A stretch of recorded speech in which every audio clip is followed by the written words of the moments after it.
Haleluya haleluya. Ndika vafunzi vo Mancha Friday ndo vhuya futhi na muledza wa maanḓa manzhi nga maanḓa. Ndi khou ri vhathu vha hashu muvhuso kha u ri itele iṅwe puḽane. Ndi khou amba uri zwa vhukuma ri songo tou fokhasavho kha tshikolo fhedzi. Vho Rabe na zwi sedza tshikolo tshi khou vhavha vhathu vha hashu.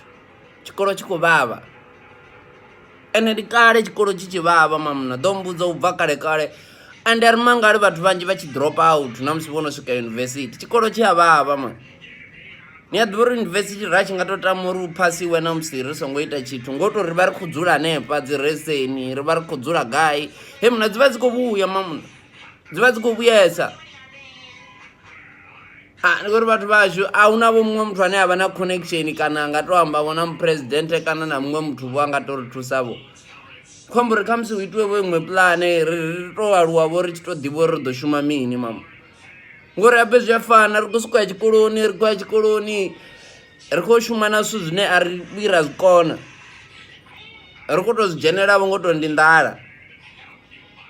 Khori vhathu vha hashu ni a ḓivha uri ri no tambulesa tshikoloni. Ngo zwi humbula ri tshi vhuya ra vhudzwa upfhi zwino ndi khou ḓo ṱoḓa u tshi fhindula muṅwe na muṅwe ndi ḓo tou sumba. A thi khou nyanga hu tshi tou imiswa tshanḓa.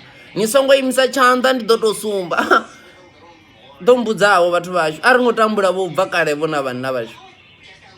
Ndi khou amba uri a hu na vho iṅwe puḽane vho ine ri nga tou itavho sa lushaka. Ndi khou amba uri ha mafhungo kha ri a dzhele nṱha ma vhanna vhashu. Tshikolo tshi khou vhavha mamuna. Tshikolo tshi khou vhavha. Na ri khou tou bva hafha vhathu vhashu a ri khou tou bva.